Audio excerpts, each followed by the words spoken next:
Bonjour. L'objectif de cette vidéo est de vous montrer le processus d'approvisionnement du stock dans vos différents dépôts.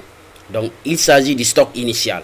Peu importe la nature du stock, puisque le stock final peut devenir comme stock initial à l'inventaire. C'est comme le bilan de clôture qui devient le bilan d'ouverture de l'année prochaine. Donc, je vais montrer de façon rapide comment alimenter vos dépôts, vos magasins, en d'autres termes. Et vous savez que dans les anciennes versions, version pack i7, pas même i7, les anciennes versions V16, depuis 2015, je vous ai fait des vidéos sur la gestion de ces approvisionnements. Attention, ne confondez pas approvisionnement et réapprovisionnement. Le réapprovisionnement est une fonctionnalité avancée que nous aurons à faire dans les prochaines vidéos. Ici, soit sur cette chaîne ou sur ma plateforme d'apprentissage des cours en ligne dont je vous mettrai tout à l'heure le lien dans la description. Donc, on va le faire. Vous savez que dans la gestion du stock, puisque l'objectif du module C gestion commerciale est de vous montrer comment faire la gestion du stock et la facturation. Deux métiers différents. On peut avoir un gestionnaire de stock et un agent de facturation qui travaillent sur la même base de données. Et aussi, pour des raisons de restriction de la base de données sur le serveur, l'agent de facturation peut faire ses factures et faire des règlements. Le gestionnaire de stock ne s'occupe que de son stock, comme son nom l'indique. Voilà, avec ses magasins. Donc, il a en charge l'approvisionnement et le réapprovisionnement, tout en passant par, bien sûr, les livraisons, les conditions de livraison, ainsi de suite. Bien entendu que ces factures d'achat peuvent alors impacter le stock par les bons de livraison et les factures.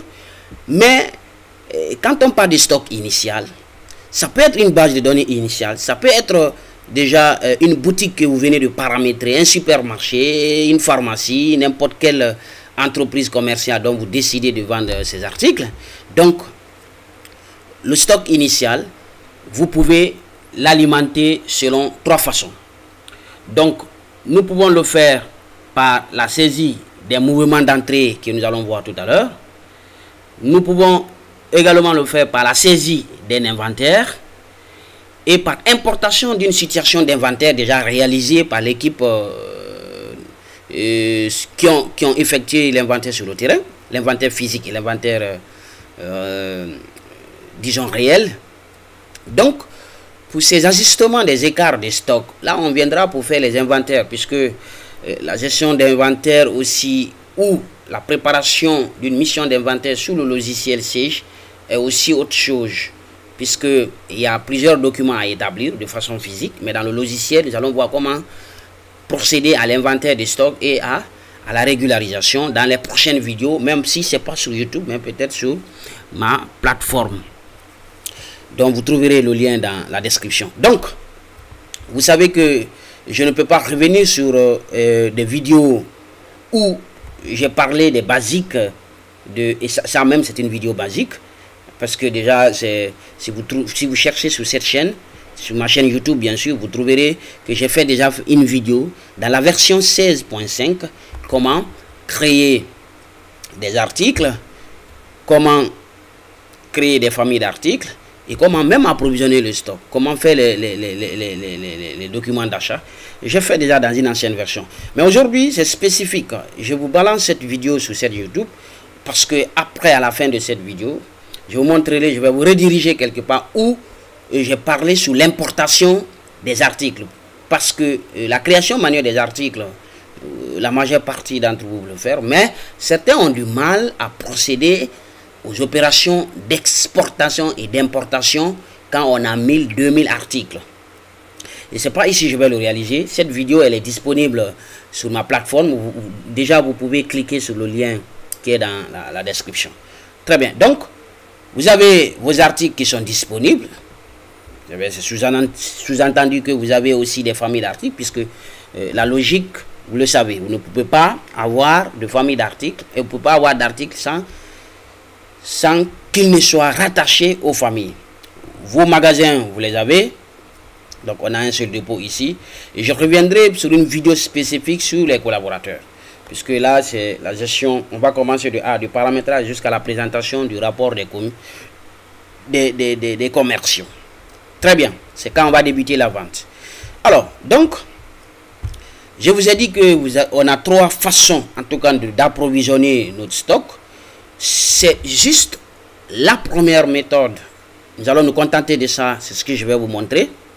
Je crois les 2 autres méthodes, je vais faire ces vidéos, mais peut-être elles ne seront pas disponibles sur la chaîne YouTube, mais de l'autre côté, sur la plateforme ici. Donc, le lien de ce site, vous allez trouver ça dans le bas de cette vidéo, dans la description. Donc, vous trouverez les 2 autres méthodes ici, plus tard. Comment approvisionner nos dépôts par la méthode de saisie d'inventaire ou par importation d'une situation d'inventaire qu'on a déjà fait. On a exporté sous un format texte ou Excel et on essaie d'importer. Donc souvent, c'est processus d'import-export. Et d'ailleurs, déjà, si vous trouvez sur la plateforme, j'ai déjà commencé ces opérations d'exportation et d'importation avec les articles. Et cette vidéo est disponible sur cette plateforme. Donc, retournons dans notre base de données et nous allons faire ça. Donc, vous venez, comme je l'ai fait dans les anciennes vidéos, traitement document des achats. Donc, on suppose qu'il n'y a aucun stock initial. On n'a fait aucune entrée. Donc, vous avez... Attention, c'est pas ici. Traitement, document de stock au lieu de document d'achat. Bon, on peut approvisionner aussi les stocks par les achats, puisqu'à partir du moment où vous achetez, vous approvisionnez, les articles entrent en stock. Quand vous vendez, les articles sortent. Donc, nous allons voir mouvement d'entrée. Nous reviendrons sur aussi ces options, les mouvements de sortie, les transferts d'articles ou de la marchandise entre dépôt. Nous allons voir ça aussi. Quand nous attaquerons le processus de la fabrication, nous allons les voir aussi à travers les bons de fabrication. Donc, aujourd'hui, l'objectif, c'est comment approvisionner notre stock à travers cette méthode d'entrée des mouvements en stock. Donc, naturellement, comme ça se passe, vous cliquez sur Nouveau et vous cliquez sur OK, vous tapez Entrée. Et donc, vous choisissez la date à laquelle vous avez reçu votre état de stock, puisque l'arrivage ou l'arrivée des marchandises peut être le 20 du mois et que ça prenne du temps au port. Alors, quand ces stocks vont arriver au magasin, donc on vous donne une fiche où les articles sont récapitulés avec leur quantité, bien sûr, et leur prix d'achat. Voilà, puisque aucune vente n'a encore été entamée. Nous sommes en train d'approvisionner notre stock. Donc, vous donnez la date ou vous entrez la date de saisie. Le dépôt, vous pouvez changer le dépôt si vous avez une dizaine. La référence, donc nous allons mettre stock initial. Je pense que c'est des vidéos que j'ai déjà fait. Si vous trouvez sur ma chaîne YouTube, vous regardez en gestion commerciale. Je crois que j'ai fait déjà une vidéo dans une version ancienne, si je me rappelle 16.5. Donc je vais mettre 16 initial ou bien arrivé du premier mois, peu importe la référence. En tout cas, vous donnez un libellé. Donc je peux mettre par exemple stock initial. Donc l'affaire est gérée. Bon, la gestion des affaires, nous allons voir proprement dans les documents de vente. Donc après, vous tapez entrée. Et donc vous venez, vous tapez une lettre puisque vous ne pouvez pas retenir les références des articles. Donc la meilleure façon, si vous êtes ici, vous pouvez taper la fonction F4, ça c'est pas avec tous les systèmes d'exploitation Windows. Donc la meilleure façon, vous tapez une lettre quelconque et vous tabulez, comme ça vous affiche. C'est comme l'utilisation des comptes et des clients dans la comptabilité. Alors, donc ici, je vais encore vous retirer l'une des l'importance du catalogue. Là, avec le catalogue, vous avez la possibilité d'acheter, excusez-moi, d'ajouter des articles par caractéristique ou par domaine, même pas par domaine, par catégorie. Donc les imprimantes, si c'est les imprimantes par exemple, c'est une quantité d'imprimantes que vous allez approvisionner, vous avez la possibilité de sélectionner les imprimantes. On en a un. Si c'est les éléments de Microsoft, si c'est des ordinateurs, donc vous ne ferez que sélectionner tout ce qui est ordinateur et vous entrez. Donc si c'est les papiers, vous sélectionnez papier. Et si c'est le logiciel siège, vous sélectionnez. Si c'est le tout aussi. Donc, je vais vous donner des astuces vous savez, ajouter article par article. Donc, on peut ajouter le premier article déjà par un papier RAM. Donc, ça vient avec son prix unitaire d'achat. Donc, la quantité, vous n'allez pas inventer. C'est la fiche que vous avez devant vous. Et si c'est 10 papiers RAM, vous mettez 10. Et voilà, vous tapez entrée. Donc, la quantité achetée multipliée par le prix unitaire que nous avons entré lors de la création des articles, c'est ce qui nous donne le montant hors taxe, bien sûr. Donc, et si vous avez une fiche, là où on a étalé une centaine, voire 200, 300 articles, alors, procédez à l'enregistrement de ces articles un à un. Vous voyez combien de fois? Ça va vous fatiguer. C'est comme le comptable qui est derrière ces dizaines de chronos de factures d'achat et de vente. Et donc, si il n'a pas un moyen ou une astuce que nous avons, que j'ai déjà fait, que beaucoup d'entre vous connaissent, les modèles de saisie qui va lui permettre de faire les imputations de façon rapide. Donc, ici, je vais vous montrer, il n'y a pas un modèle qu'on peut préparer, c'est juste une astuce que je vais vous montrer, gratuit, et qui peut vous aider à sélectionner un ensemble d'articles, une centaine, et les ajouter automatiquement. Comme ça, le travail va être réduit. Donc, voyons de quoi il s'agit. Donc, je vais supprimer rapidement alors cette ligne. Donc là, je viens ici. Je peux ajouter par catalogue, comme je l'ai dit, tout comme si c'est le tout. Je sais que dans mon arrivage de 20 ou de 22 octobre, j'ai des imprimantes dedans, j'ai le logiciel Microsoft, j'ai des ordinateurs, j'ai des papiers, j'ai aussi les logiciels Sage. Donc, qu'est-ce que vous allez faire? Vous sélectionnez le premier article, vous enfoncez la touche Shift du clavier, vous connaissez la touche du clavier juste au-dessous de la touche CTRL à votre gauche. Donc, vous venez vous sélectionner. Donc, même si j'avais une centaine, voire 200 ou 400, 500 articles, c'est ce que j'allais faire. En fait, là, je suis en train de vous montrer comment vous pouvez un peu, comme les gens aiment le dire, diminuer le boulot pour ne pas être trop stressé. Parce que si vous prenez article par article, vous allez non seulement prendre l'article, après revenir entrer la quantité, mais là, on va sélectionner un ensemble d'articles et nous allons ici les entrer dans notre dépôt de façon automatique. Ça peut prendre du temps, mes chers amis, quand vous avez beaucoup d'articles.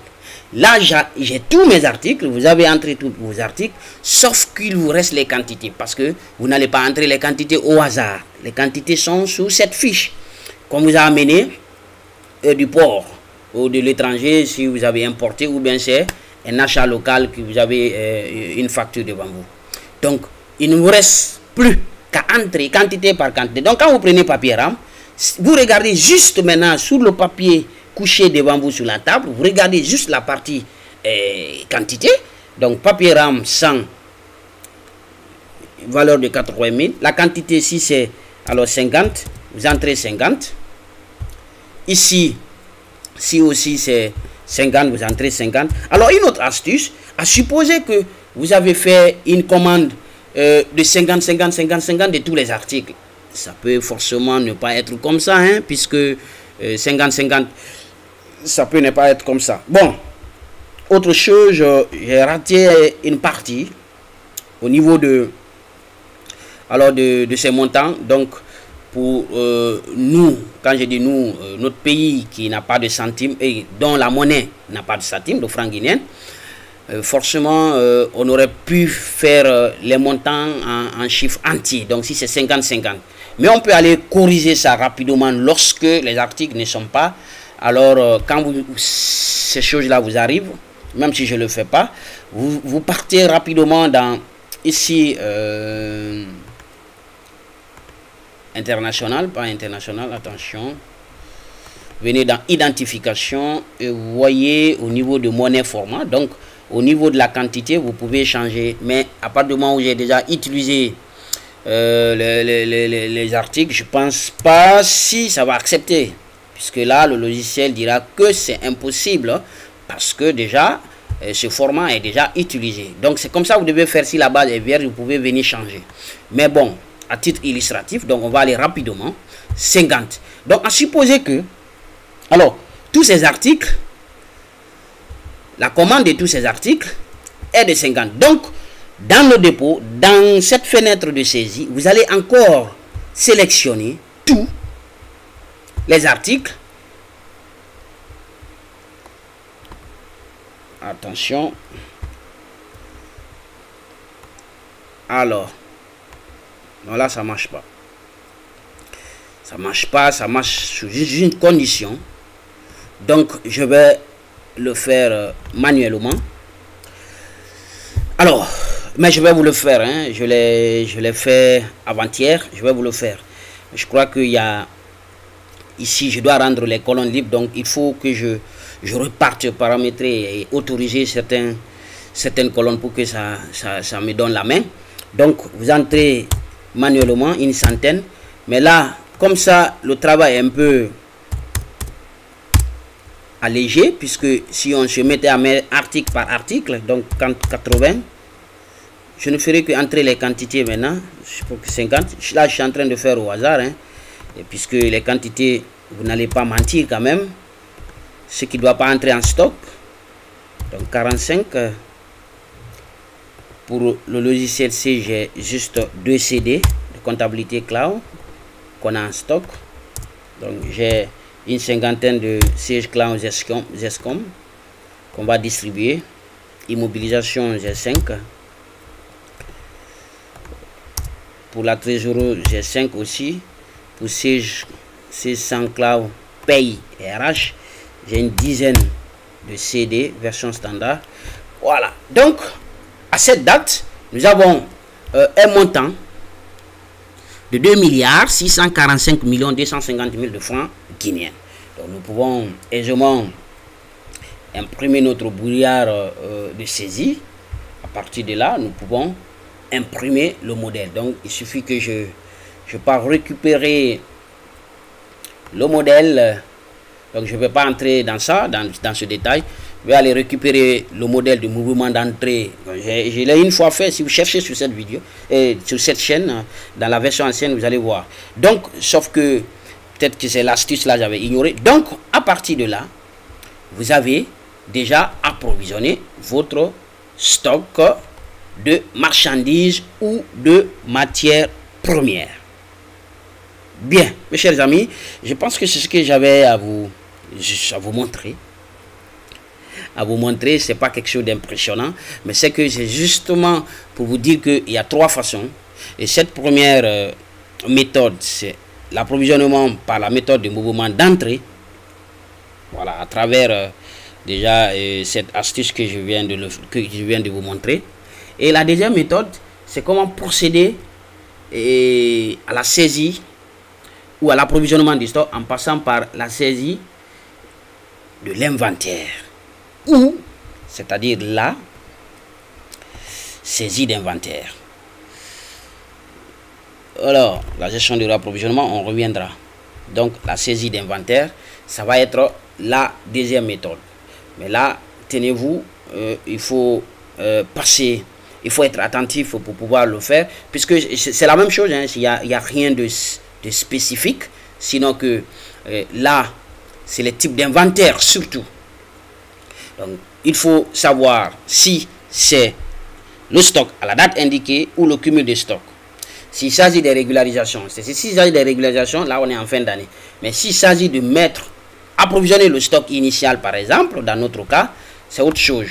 Donc la deuxième méthode ou la troisième, c'est par l'importation d'une situation d'inventaire. Donc ça peut être sur un format texte ou bien Excel, ça dépendra.